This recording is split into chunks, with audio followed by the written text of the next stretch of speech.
My name is Ethan Cole, and the day I stepped back into the office after a week-long regional summit, I thought I was coming home to a victory lap.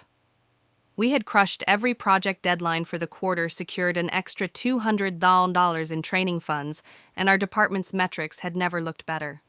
For the first time in months, I felt light, confident, like the weight I'd been carrying for my team had finally shifted into momentum. But the moment the elevator doors slid open onto our floor, my stomach tightened. The air didn't hum with its usual Monday morning chatter. No fingers tapping on keyboards, no half-laughed jokes over coffee mugs. The East Wing corridor, our home for the last 5 years, was silent. Too silent. Daniel, I called, expecting our lead developer to pop his head up from behind a monitor, maybe wave that sarcastic little salute of his. No answer. I turned the corner into our open workspace and froze. It wasn't just empty, it was erased. Desks gone, monitors gone. Even the corkboard where we'd pinned years of photos from late-night deadlines and weekend hackathons had been stripped bare. The white outlines where our equipment once sat glared up at me from the carpet like chalk outlines at a crime scene. A faint echo of footsteps broke the stillness. I caught sight of Marcy from accounting passing by, clutching a stack of invoices. "What happened to my team?" I asked. She stopped, her expression tightening in that way people do when they know something you don't want to hear. "You should check the basement." The basement? Our company didn't even assign office space in the basement, at least not for people. That was where the janitorial closet was, the outdated storage racks, the humming boilers that made the walls sweat in summer. The elevator ride down was glacial, each floor number lighting up like a countdown to something I wasn't sure I wanted to see. When the doors opened, I stepped into a corridor that smelled faintly of mildew and machine oil. It took weaving through half-lit storage aisles and skirting a pallet of old printer parts before I found a paper sign taped crookedly to a metal door, "Engineering Team B, my team." I pushed inside. The sight knocked the breath out of me. They were huddled between exposed water pipes and a low-hanging tangle of utility cables, monitors, balanced on folding tables, extension cords stretched across the cracked concrete floor. The rhythmic drip, drip, drip of a leak somewhere above punctuated the silence. Daniel's desk was a dented folding table with a yellow mop bucket shoved to one side. "What happened?" My voice echoed sharper than I intended. No one met my eyes at first. Then Daniel looked up, his jaw tight. "While you were gone, they brought movers. Said we had 30 minutes to clear out. Needed the space for a specialist." A specialist. The word tasted bitter. My team's 7 of the sharpest minds in this building banished to a basement because someone new had promised shiny miracles upstairs. I took in their faces, tired, insulted, but waiting. Waiting for me to say this was a mistake, that it would be fixed. Instead, I smiled, calm, deliberate. "Pack your bags," I said. "Not just for down here, for good." They stared, confused. "Trust me," I added quietly. "Just start gathering everything you might want to take with you someday, and keep this between us." What they didn't know, what no one knew yet, was that the moment I'd stepped off that elevator, I'd already decided this wasn't just about surviving a basement. This was the start of something bigger. The next morning, I climbed the stairs to the East Wing, the bright, airy stretch of office space we'd earned through years of relentless delivery. It was unrecognizable. Instead of the buzzing hive my team had built, there was one man, maybe late 20s, arranging a row of framed certificates on what used to be my desk. And standing right beside him, wearing that same over-polished smile I'd seen at the holiday party, was our department head, Darren Reese, though everyone just called him Reese. 5 months on the job, and already he'd made more showy restructuring announcements than actual progress. "Ah," Ethan Reese said, like we were old friends bumping into each other at a golf club. "Meet our new productivity transformation specialist, Bastian Kane. This man's methodology increased output by 300% at his last 3 companies. He's going to revolutionize the way we work here." Bastian didn't even pause from lining up his awards to acknowledge me. Reese leaned closer, lowering his voice like he was letting me in on a state secret. "Your team can manage downstairs until the next budget review. Just a temporary measure, of course." I kept my face unreadable. Inside, though, every instinct I'd honed in 2 decades of crisis work was screaming, "He's betting everything on this guy." Of course, I said lightly and walked out before either of them could mistake my silence for consent. Back in the basement, my team was trying to adjust to the dim light, the erratic Wi-Fi signal, the single bathroom with a shower curtain for a door. The air had that faint, musty tang that clings to your clothes. Vega, our hardware guru, muttered, 32 years with this company, and this is what I get. I leaned against the doorframe, scanning their faces. Every one of them had burned midnight oil for this place, solved problems no one else could touch, delivered results without fanfare, without blowing trumpets in the boardroom. And now, shoved in the dark so someone could have a corner office with a view. All right, I said, clapping my hands once. New rule. Every piece of work we do down here is documented. Every process mapped, every win recorded. If they're going to put us in a basement, we'll make this basement the most productive square footage in the entire building. They gave me skeptical looks, but I could feel the tension shift slightly. Purpose is a powerful thing.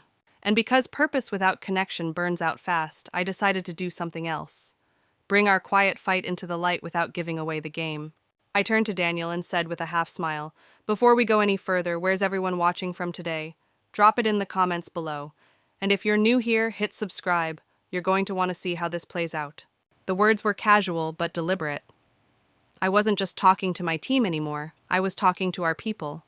The ones who'd understand what it means to be pushed aside, undervalued, told to make do with less, while someone else gets the glory.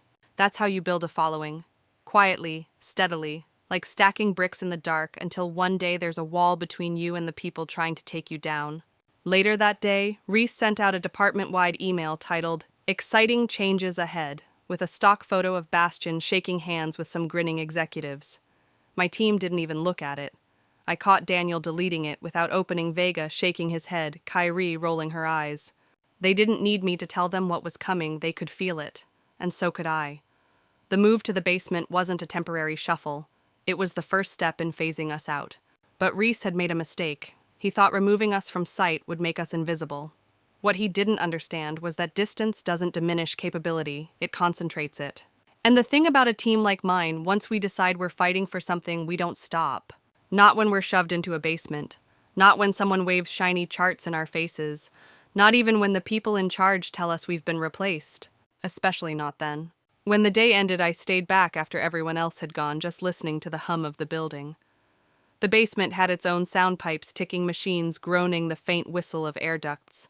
It reminded me of another place years ago, supply tents on the outskirts of a refugee camp in Jordan, where we'd set up operations with nothing but folding tables and stubborn willpower.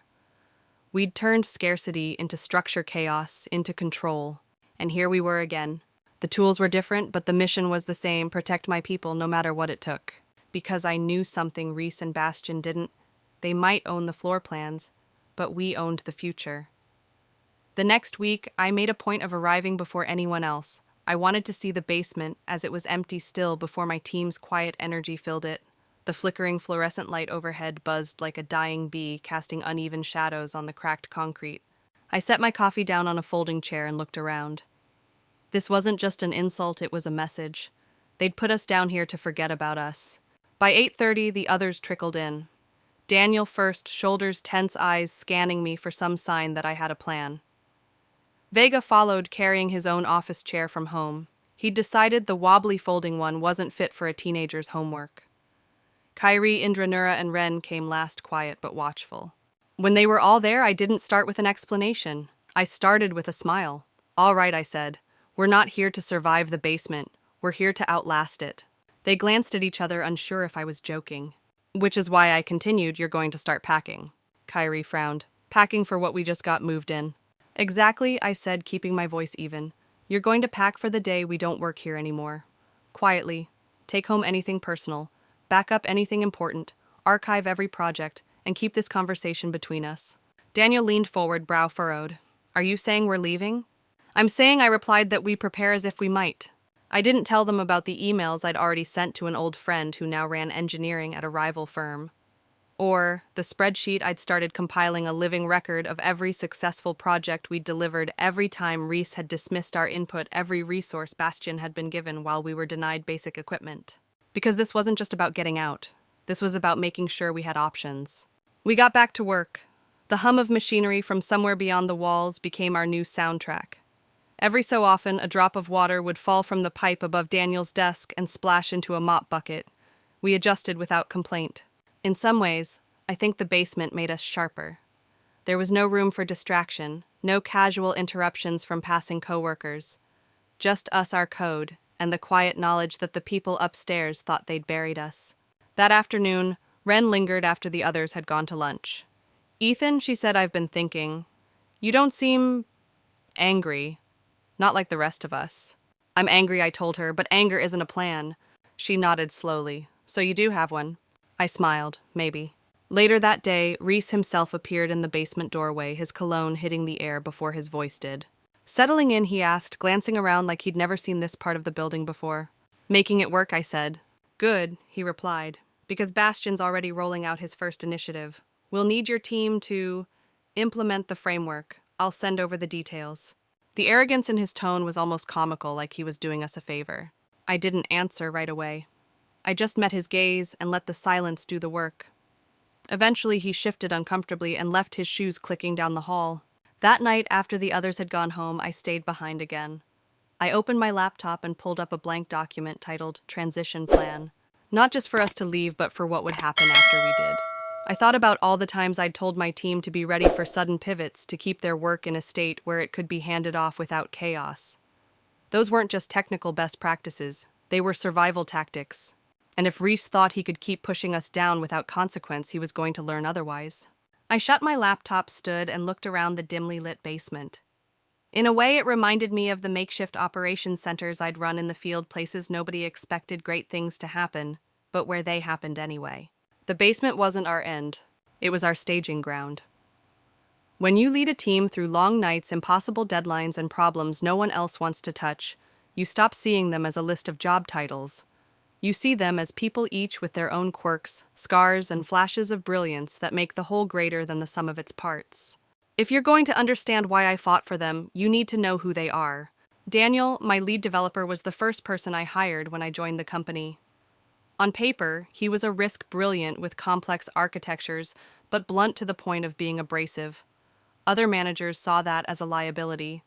I saw it as honesty, the kind you can build trust on. He had a knack for spotting bottlenecks in a system before they became full-blown crises, and he could navigate code bases so tangled most engineers would walk away. Vega, our hardware specialist, was weeks away from early retirement when I convinced him to stay. He'd been in the industry since before I graduated high school, and he carried an encyclopedic knowledge of component behavior that saved us from disaster more than once. He was also the one who'd jury-rig a solution in the middle of the night using nothing but scrap parts and coffee. Kyrie ran our testing protocols, and her methods had quietly become the gold standard in our sector.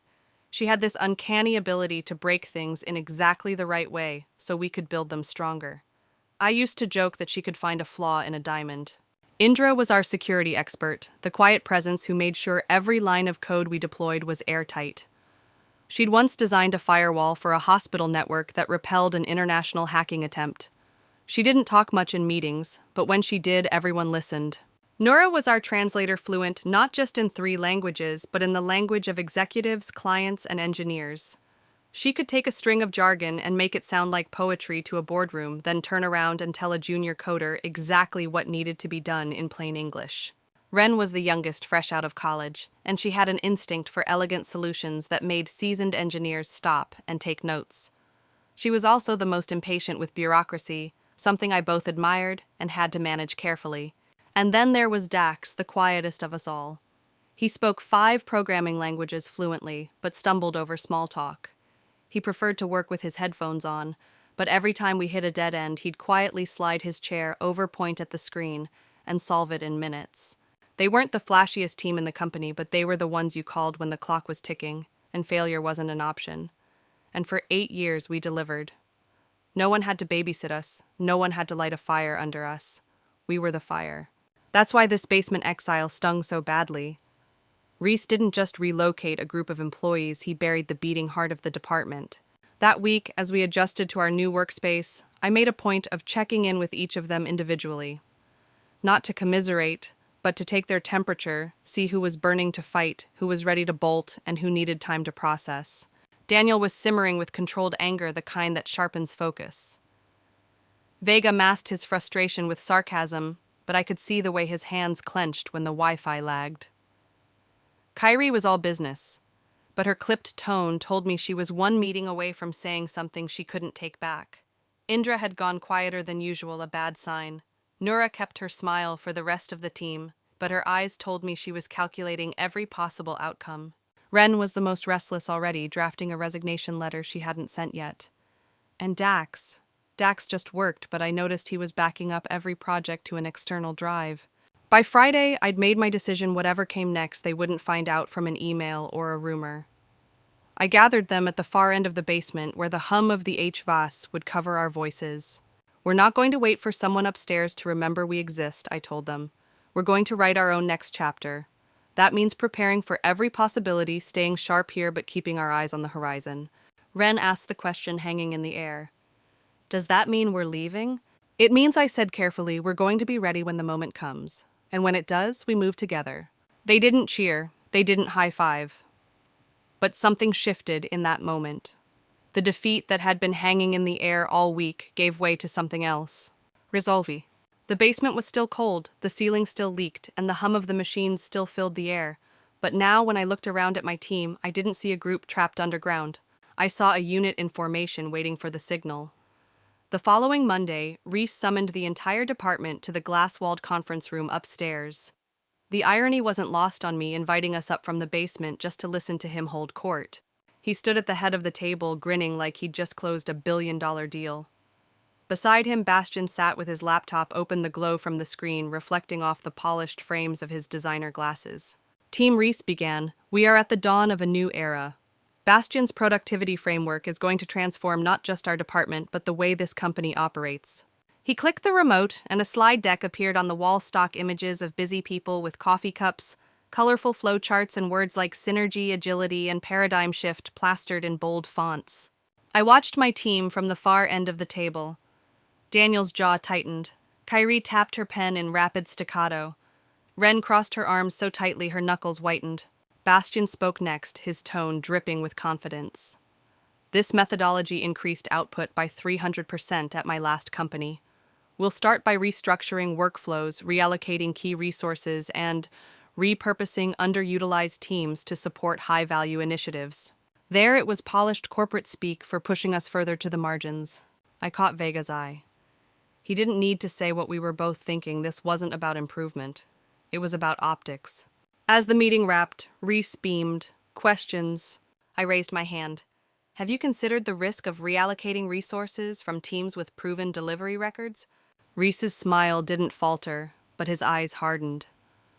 Ethan, innovation requires sacrifice. We can't cling to the past if we want to lead the future. Translation results don't matter if they're not flashy enough to impress the board. Back in the basement, the air felt heavier than usual. The hum of the old HVAC couldn't drown out the frustration radiating from my team. That was a waste of an hour, Kyrie said flatly. More like a warning, Daniel muttered. Ren spun her chair toward me. So what now? We just wait until he decides we're unnecessary. I leaned forward on my elbows. No. We watch. We listen. And we prepare. The more they underestimate us, the more room we have to maneuver. I paused for a beat, then let my voice soften, not just for them, but for the people beyond this basement who understood exactly what it meant to be sidelined for someone's pet project. I'm curious, I said, looking directly at the camera I'd set up in the corner earlier. Have you ever been in a job where your hard work was ignored in favor of someone flashier? How did you handle it? Let me know. I read every comment. It wasn't just a throwaway question. It was an invitation, a way to connect this fight to a bigger audience. Every story shared could be a spark for someone else stuck in their own basement. Over the next few days, I kept my eyes open for cracks in Reese's grand plan. The first came sooner than I expected. Bastian's framework required data from multiple teams, but his streamlined process didn't account for how we'd always handled dependencies. Delays started piling up quietly at first, but visible to anyone who knew where to look. Meanwhile, Reese seemed more interested in parading Bastian around to executives and potential clients than in addressing the bottlenecks forming under his nose. Late Thursday afternoon, I overheard Reese on a call just outside the basement stairwell. His voice was low but tense. No, the numbers aren't there yet, but once we get buy-in, the board will... He stopped abruptly when he noticed me standing in the doorway.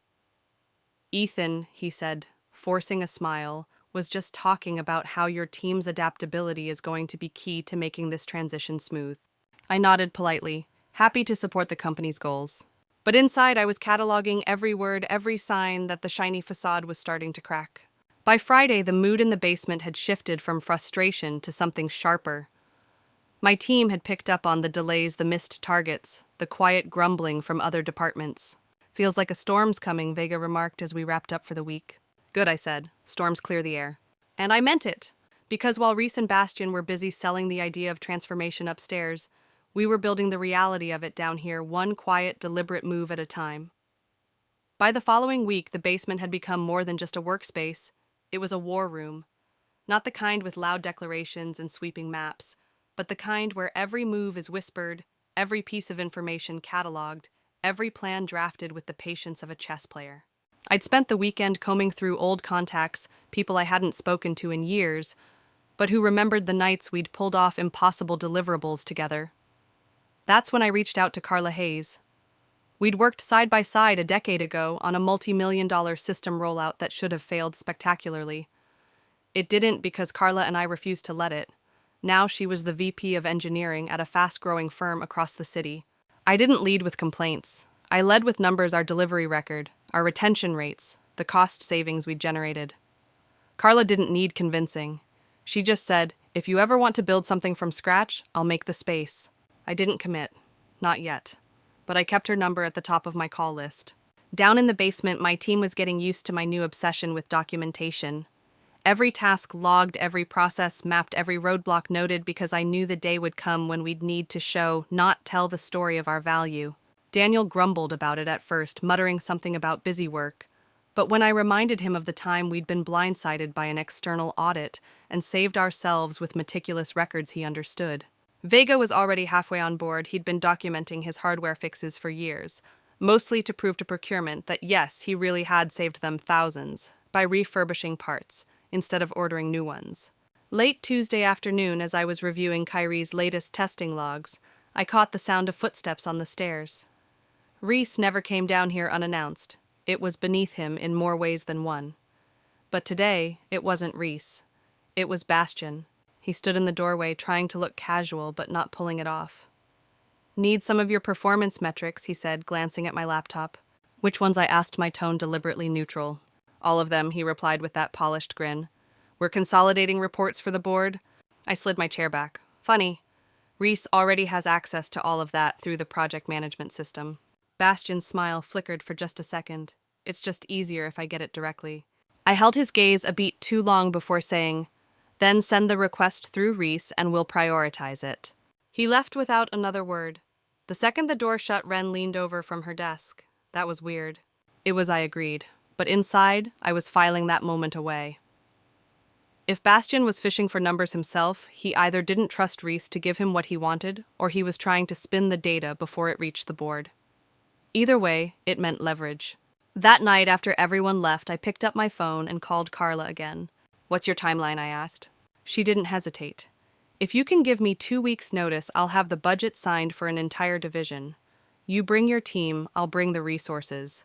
It was tempting to say yes right then, but timing mattered. I needed Reese and Bastian to be fully invested in their illusion before I pulled the rug out. That way, the fallout would be their own doing. Not yet, I told her, but soon. By Thursday, the signs were getting harder for Reese to ignore. Projects under Bastian's revolutionary workflow were slipping past deadlines. Teams upstairs were quietly asking my people for help, bypassing Bastian entirely. At lunch, Kyrie slid a manila folder across my desk.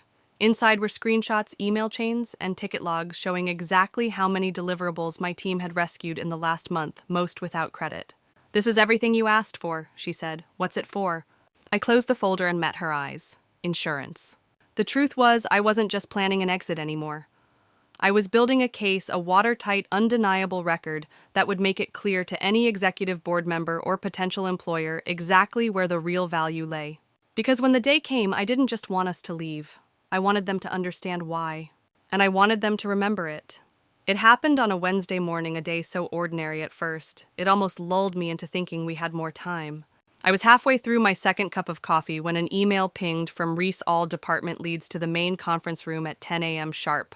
No agenda attached. That's never a good sign. When I walked in, the place was already packed, executives in tailored suits, department heads scrolling through their phones. Reese stood at the head of the table, radiating the smug energy of a man convinced he was about to impress people who mattered. Beside him, Bastian had a wireless clicker in one hand, and that self-satisfied smirk he wore like cologne. Today, Reese began, "You're going to see the future of our department." Bastian launched into his presentation slides filled with neon-colored graphs and buzzwords, so overinflated they could have floated off the screen. He talked about synergizing operational throughput and leveraging agile cross-functional modalities. I watched the board members' eyes glaze over. Then came the questions. One executive leaned forward. "Can you walk us through how your workflow integrates with the existing architecture for the Phoenix project?" Bastian froze, just for a second but long enough. "Well, the key is flexibility," he stammered. Another board member pounced. "Do you even know what the Phoenix project is?" From my seat at the back, I could feel my team's collective inhale. Bastian's face flushed. "It's a development initiative for... It's a mission-critical rebuild of our client security infrastructure." The board member cut in irritation sharp in her tone. "If you're unfamiliar with the core project, how can you claim your methodology will work here?" The room went dead silent. Reese cleared his throat, trying to smooth things over, but the damage was done. By the time the meeting ended, the executives were murmuring to each other, side-eyeing Bastian, like they'd just realized they'd bought a sports car with no engine. Back in the basement, my team was buzzing not with excitement, but with the charged awareness that something had shifted. Ren grinned for the first time in days. That was a train wreck. "More like a gift," Vega said, leaning back in his chair. I closed the door and faced them. "All right. You've been patient. You've trusted me. Now it's time to move." They quieted instantly. "I've been in touch with someone, Carla Hayes, VP at Stratacore Technologies. She's ready to bring us on as a complete unit. Double salaries, full benefits, state-of-the-art workspace. We'd report directly to her. No middlemen." Daniel let out a low whistle. Kyrie's eyebrows shot up. When Dax asked, 2 weeks, I said. "If we play this right, we leave with every bridge intact and our professional reputations bulletproof." For a moment, no one spoke.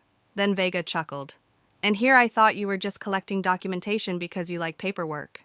"Paperwork wins wars," I replied. But this wasn't just about walking away. I wanted leverage, and I had it. That afternoon, I sent Carla a quick message, "We're a go. Be ready for my call." Then I set another plan in motion, one Reese would never see coming. The next day, I invited Carla to tour our facility under the pretense of discussing a possible collaboration. I made sure we arrived at the executive floor, just as Reese was showing Bastian off to a group of potential clients. "Ethan," Reese called out too loudly, plastering on his best host smile. "Perfect timing. Come meet the Garrison Tech executives, they're very interested in Bastian's system." I introduced Carla as my colleague, not bothering to elaborate. Reese turned the spotlight to Bastian, who immediately launched into his pitch, all polished confidence again. When he finished, Carla tilted her head. "Fascinating. You said you implemented this at Northwest Dynamics." "That's right," Bastian said proudly. "Interesting," she replied, voice cool. "I sit on Northwest's advisory board. We never recorded those productivity gains. In fact, your tenure coincided with a quarter-over-quarter decline." The silence that followed was surgical. Reese's smile faltered. Bastian's hands twitched at his sides. I stepped in. "Since we're talking about opportunities, Carla has offered my entire team positions at her company. We start in 2 weeks." Reese sputtered. "That's poaching. It's unethical." "Completely legal," I said calmly. "Check our contracts. No non-competes. You put us in a basement while giving unproven resources to someone who just embarrassed you in front of the board." Carla smiled thinly. "And I'm offering them better pay, better conditions, and respect." Reese's face went through a rapid-fire cycle shock anger, then something that almost looked like fear. "You can't just—" Too late, I cut in. The clock's already ticking. Walking back to the basement with Carla, I could feel my team's eyes on me. They didn't cheer, not yet. But I saw the spark. The moment they realized the basement wasn't the end. It was the launch pad. If the Garrison Tech meeting had been a tremor, what happened the next week was the earthquake. Carla called me Monday morning. "I've got an idea," she said. "Let's make it official in front of people who matter." I didn't need her to explain. We both knew the value of timing. Reese and Bastian's credibility was hanging by a thread. All it would take was one sharp pull to unravel it completely. By midweek, the opportunity appeared. Reese was hosting a high-profile demo for one of our biggest prospective clients, Apex Systems. These were the kind of deals that made careers or ended them. I arranged for Carla to drop by during the event, and she played her part perfectly, arriving just as the guests were filing into the main conference room. Reese's eyes lit up when he saw her. "Carla, I didn't realize you were in the building. Perfect, come meet the future of productivity at this company." Bastian was already in performance mode, shaking hands, flashing that gleaming smile. The presentation began full of inflated numbers and carefully worded claims. My team and I stood at the back, the uninvited observers no one thought twice about. Then came the Q&A. One Apex executive asked a pointed question about scalability. Bastian's answer danced around the edges but never touched the core. Carla waited for him to finish, then stepped forward with a polite smile.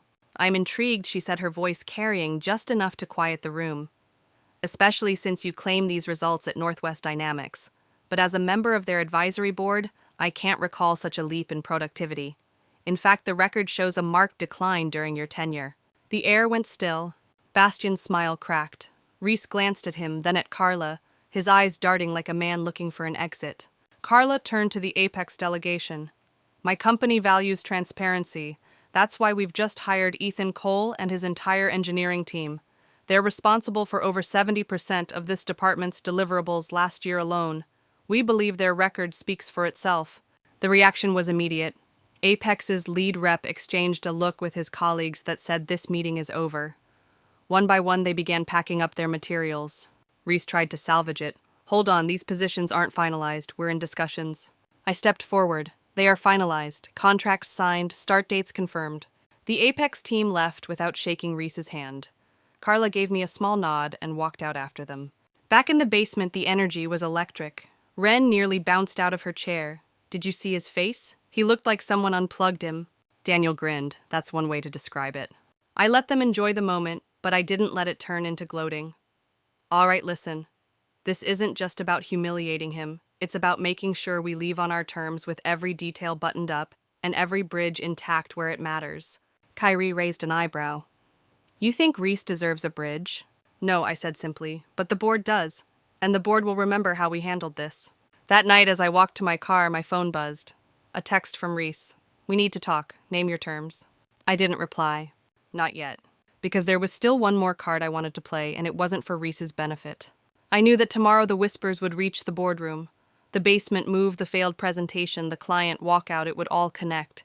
And when it did, they'd have a choice: double down on Reese's bad bet or cut their losses. Either way, we'd be ready. Downstairs the next morning, my team fell into their usual rhythm. But there was a lightness now, a sense that the walls weren't closing in anymore. I caught Vega's eye as he adjusted a tangle of cables. "You realize," he said quietly, "we're already gone in our heads." I smiled. "Good, because soon we'll be gone for real. And this time no one would be able to shove us into a basement again." 2 days after the Apex debacle, I got an email from the CEO's office. The subject line was short, almost cold. "Meeting, tomorrow 9 a.m. No details, no context, just my name, a time, and her signature. I'd never been called directly to her office before. Usually anything from the top filtered down through layers of management, twisted by each layer's priorities until it barely resembled the original message. This bypass. It meant something big. The next morning, I took the elevator to the top floor past reception and into a corner suite with floor-to-ceiling glass.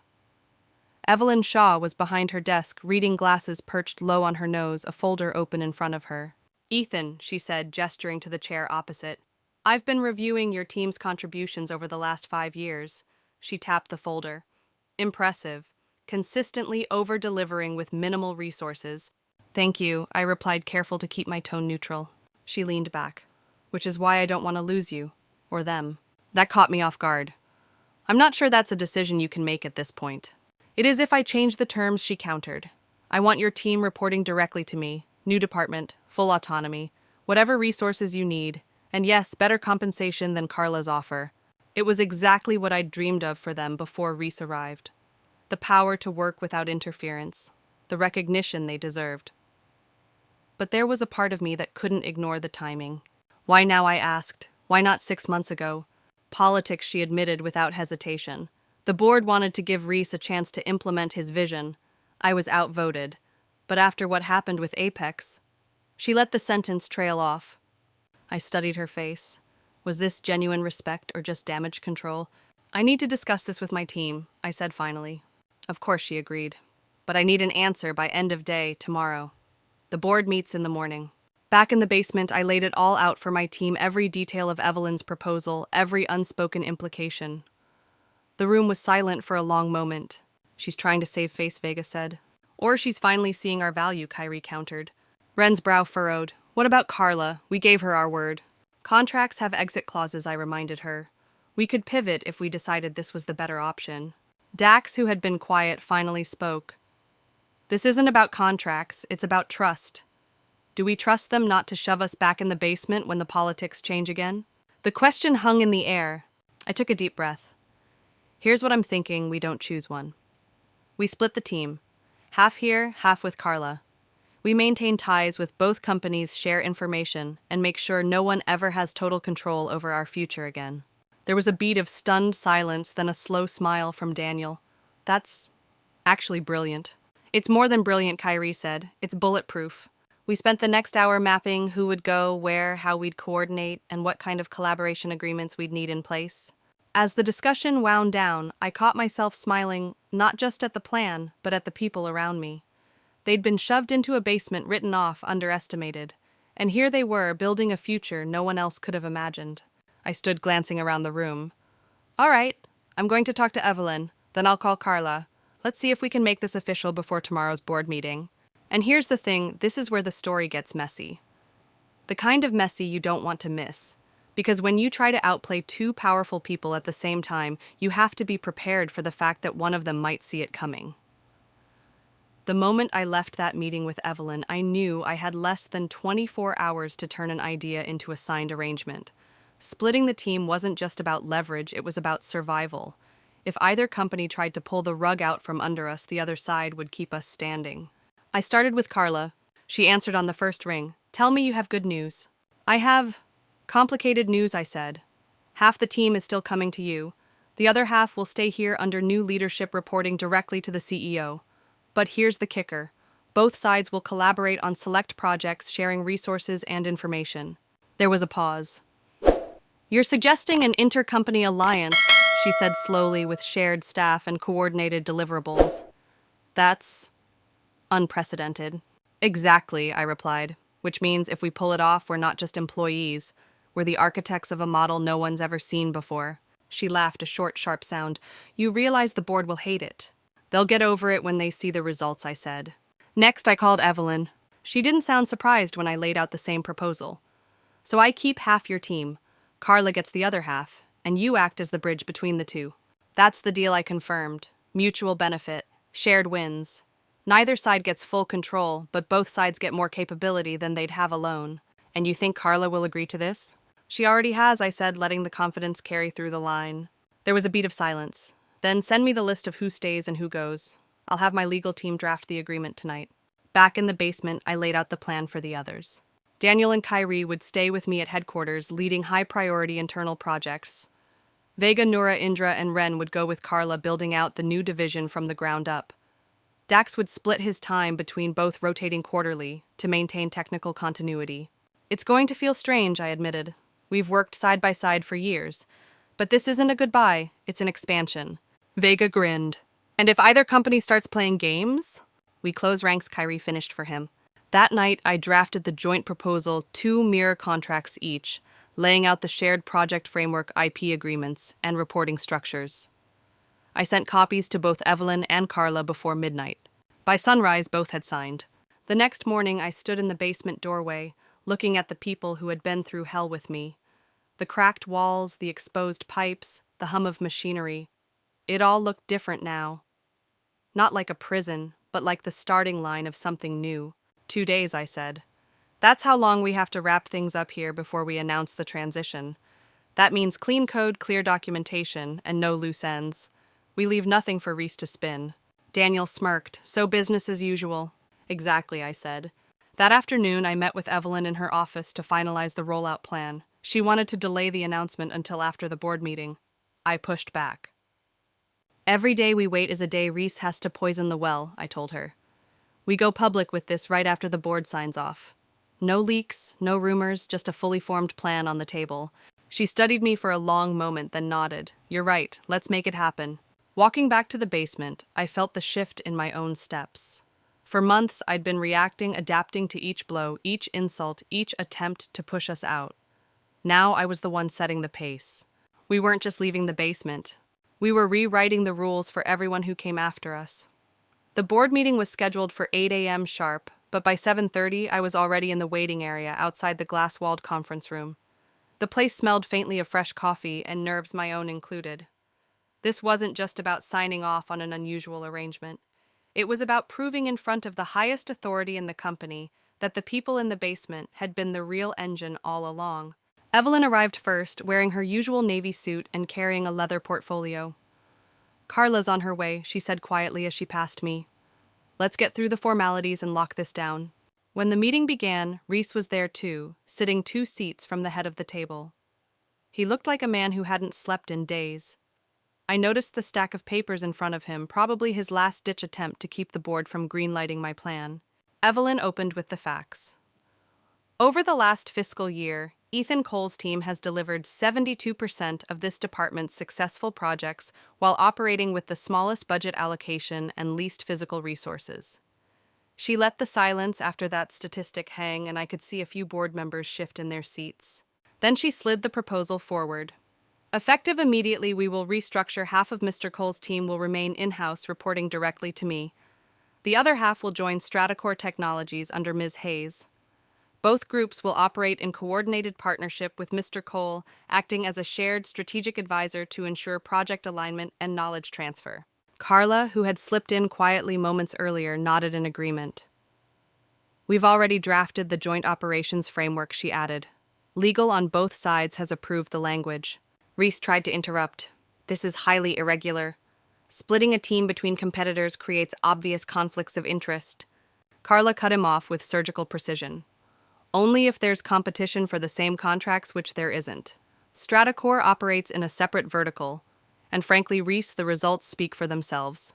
Evelyn didn't even look at him when she said the vote is to approve the arrangement as presented, all in favor. Hands went up fast. Only 2 stayed down. It's done, she said, closing her portfolio with a snap. Back in the basement that afternoon, I gathered the team for what would be our last meeting in this room. We've got the green light, I told them. Starting Monday, we'll be working in 2 places but as one unit. I'll be splitting my time between both companies, serving as a bridge, a problem solver, and if necessary, a shield. Ren raised her hand like we were in school. A shield from what? From anyone who forgets what we're capable of, I said simply. Over the next 2 days, the atmosphere shifted. The basement wasn't heavy anymore. Laughter came easier. Even the constant hum of the HVAC felt less oppressive. People stopped seeing the peeling paint and saw instead the end of a chapter. Daniel stayed late one night, not because he had to, but because he wanted to finish a piece of code clean enough to frame. Vega started labeling hardware repairs in a way only we would understand, a private joke that made everyone smile. Kyrie left a post-it on my monitor that read, "From the basement to the boardroom." Let's not forget how we did it. By Friday, my new calendar was already packed. Meetings with Evelyn, strategy sessions with Carla, planning calls to map how cross-company teams would share data without risking proprietary leaks. It was exhausting and exhilarating. Late that evening, I stood alone in the center of the basement, the desks bare, the shelves empty. For a moment, I let myself feel the weight of it, all the months of being sidelined, the frustration of watching someone else get credit for our work, the slow grind of proving day after day that we deserved better. I took a deep breath and turned off the lights. We were never coming back here again. My first week as a dual-company advisor was a whirlwind. One morning, I'd be in Stratacore's gleaming innovation lab walking Vega and Ren through a hardware rollout strategy, and by the afternoon, I'd be back at headquarters side by side with Daniel and Kyrie on a security patch for the Phoenix project. The shift in environment was surreal. At Stratacore, the air smelled faintly of new carpet and espresso. The windows looked out over the skyline like a promise. At headquarters, the new department Evelyn created for us had been outfitted overnight, fresh paint, ergonomic chairs, and actual sunlight streaming through floor-to-ceiling glass. No one mentioned the basement anymore, but I could feel the ghost of it in the way my team worked. Faster, sharper, more unified than departments twice our size. Carla thrived on collaboration. She'd pop into project briefings unannounced, armed with an iPad and a dozen ideas for pushing the envelope. Evelyn, on the other hand, preferred precision, clean reports, data visualizations, and progress milestones she could drop on the boardroom table like trophies. My job was to make sure these two very different worlds didn't collide. Or at least if they did that, the sparks lit something productive instead of a firestorm. 3 days into this balancing act, Evelyn called me into her office. I heard Stratacore just landed a subcontract on the Monarch defense bid, she said, watching my face carefully. That's right, I said. We're supplying their analytics backbone. Her brow arched. And you're leading that build. With Vega's team, yes? She leaned back. You realize Monarch's defense branch has been sniffing around our security solutions for months. I knew exactly what she was implying. We're staying inside the lanes defined in the agreement, I said evenly. Evelyn didn't push further, but I caught the faintest trace of suspicion in her eyes. Later that afternoon, Carla called me from her car. Ethan, guess who just reached out? Apex Systems. They want to talk off the record. I froze. Apex was the client Reese had lost in spectacular fashion, and now they were circling back to her. And by extension, to me. Off the record, how I asked. They want to explore a joint pitch, she said. Our hardware capabilities, your security architecture. They think it could be the best of both worlds. The idea had teeth. If we pulled it off, it would prove that splitting the team hadn't just been damage control, it had been a masterstroke. But it would also blur the very lines Evelyn had just warned me not to cross. That night, I stayed late in the empty headquarters office, staring at the two calendars I'd started keeping, one for Stratacore, one for HQ. I traced the overlaps with a red pen. The lines were getting closer than anyone had planned. And here's where things start to get delicate, because the next move I made would either cement the alliance as the most innovative partnership in the industry or blow it up before it had a chance to prove itself. I agreed to meet Apex Systems at a neutral location, a quiet corner table in a downtown hotel lounge that smelled faintly of polished wood and ambition. Carla was already there when I arrived, nursing a black coffee and scrolling through her tablet. She didn't look up when she said, "They're running late. Gives us a few minutes to get our story straight." Our story had to walk a razor's edge. Apex needed to believe this was a unified pitch between two independent companies, not some Frankenstein arrangement that could collapse under corporate politics. More importantly, Evelyn couldn't get wind of it until we had something concrete to show. They'll want to know who owns what, Carla said. Data hardware process rights. We have to make it clear there's no landmine waiting to go off if they sign. I nodded. We position it as a plug-and-play partnership, modular. If they need more hardware capacity, they talk to you. If they want to expand security architecture, they talk to me through HQ. But to them, it feels like one seamless solution. Apex arrived a delegation of 3, led by a man named Harold Quinn, the kind of executive who could make a handshake feel like a legally binding contract. We ordered coffee, exchanged pleasantries, then Harold cut to the chase. "We've been watching both your companies for years," he said. "After recent events at HQ, we see an opportunity to combine the best of both worlds." He paused just long enough for the memory of Reese's failure to hang in the air. "But we need to know you can deliver without the political baggage." Carla leaned forward. "We're not here to give you politics. We're here to give you performance." It was my turn. "You'll have dedicated teams from both companies operating under a joint framework I personally oversee. No middlemen, no bureaucratic delays, just results." We walked them through a mock rollout plan, how Apex's defense analytics could run on Stratacore's hardware with HQ's security protocols wrapped around it like armor. Carla painted the big picture. I filled in the technical detail. By the time we finished, Harold was nodding slowly, his eyes distant with calculation. "This could work," he said finally, "but there's a condition: we want exclusivity for this configuration. If we sign, you don't offer the same setup to anyone else in our sector for at least 2 years. Carla and I exchanged a look. Exclusivity meant big money, but it also meant locking ourselves into a deal that could limit future growth. After they left, Carla exhaled hard. 2 years is a long time. It's also 2 years of guaranteed revenue, I countered.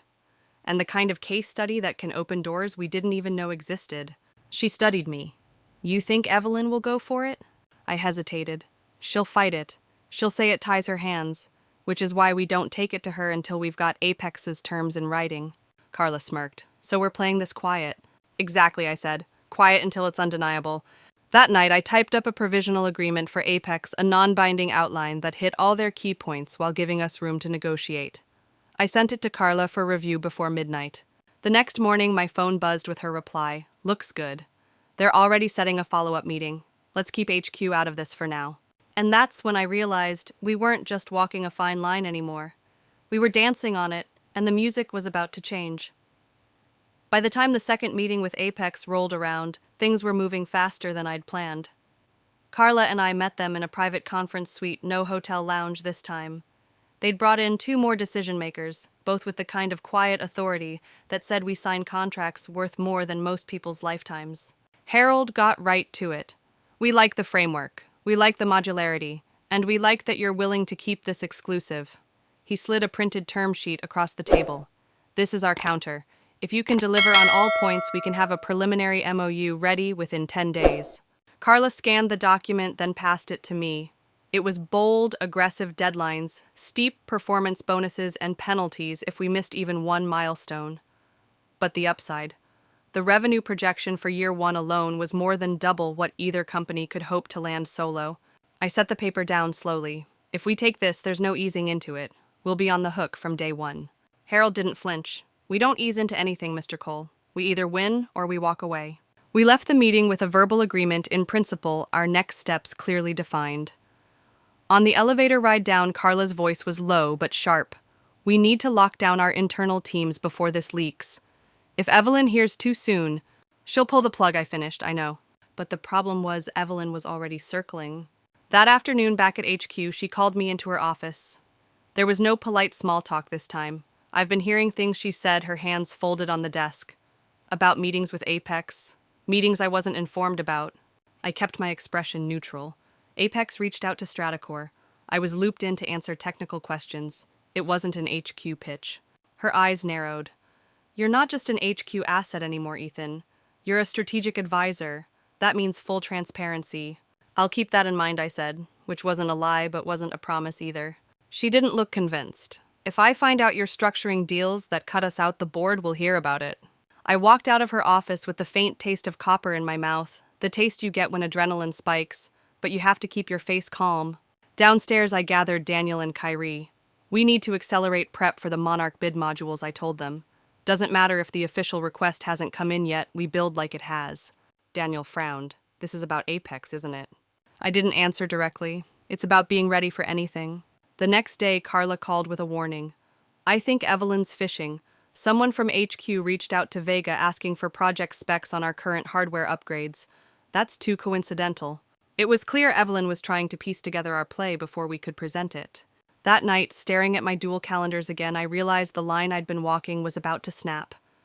Evelyn's suspicion was growing. Apex was eager to lock in. Carla was willing to move fast, but only if I could keep HQ from interfering. And in the middle of it all was me, the one person who could bring it together or blow it apart. Which is exactly why the twist hit harder than anyone could have predicted. Because just as we were preparing to finalize the Apex deal, Reese walked back into the picture. I hadn't seen Reese in weeks. After the Apex disaster, he'd disappeared from the day-to-day, reduced to a ghost in quarterly reports and email chains.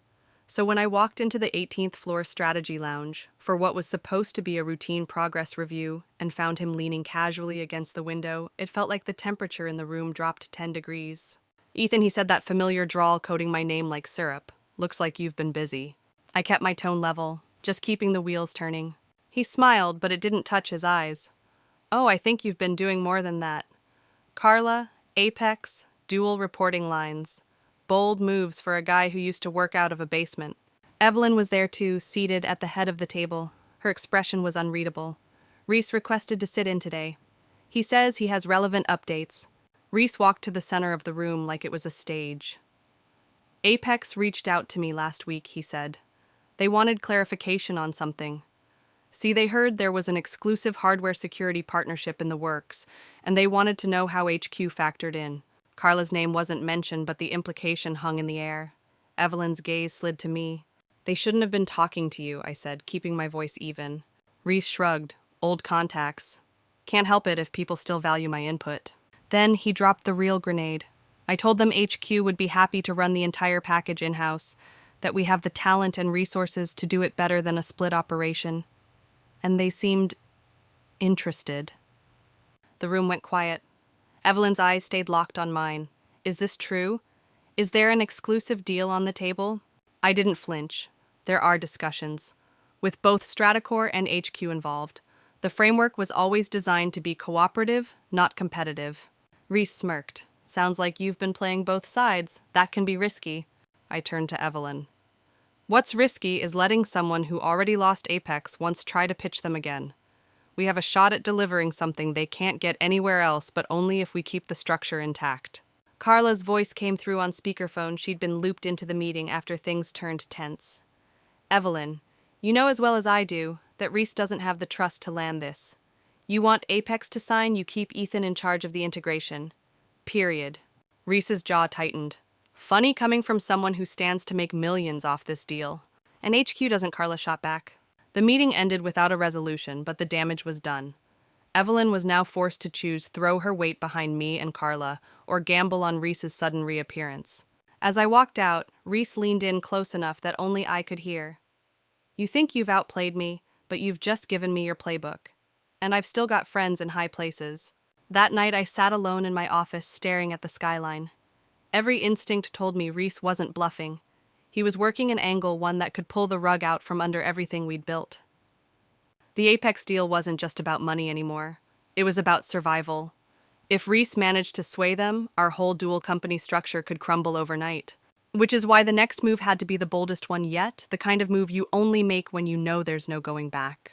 And if you want to know exactly what I did next, and how it turned Reese's friends in high places into his biggest liability, you'll want to watch the follow-up. That's where everything you thought you knew about this game changes in one meeting. When the dust finally settled, the Apex deal went through on our terms. Evelyn backed the joint structure, Carla locked in the exclusivity, and Reese, well, he faded into the background again this time without the safety net of boardroom allies to pull him back. But the real victory wasn't the contract or the revenue projections that made investors giddy. It was walking into our new workspace on Monday morning and seeing my people, Daniel, Kyrie, Vega, Ren, already moving like they owned the place. Not in a cocky way, but with the quiet confidence of people who know they've earned every square inch. I realized then that we weren't just survivors of the basement years. We were proof that you can be underestimated, sidelined, and even targeted, and still come out stronger, sharper, and more united than ever. The sunlight through the tall windows caught on a framed photo Daniel had brought in the old basement team, crammed together around a folding table, grinning at a half-finished project. It wasn't pretty, but it was ours, and it was the root of everything we'd built. I stood there a moment, just letting it sink in. In the corporate world, wins are rarely clean. Politics never vanish. And the next challenge is always closer than you think. But if there's one thing this whole journey taught me, it's this control over your work, your team, your future. It's not something you're handed. It's something you claim, piece by piece, decision by decision, until it's yours. And once you have it, you don't let go.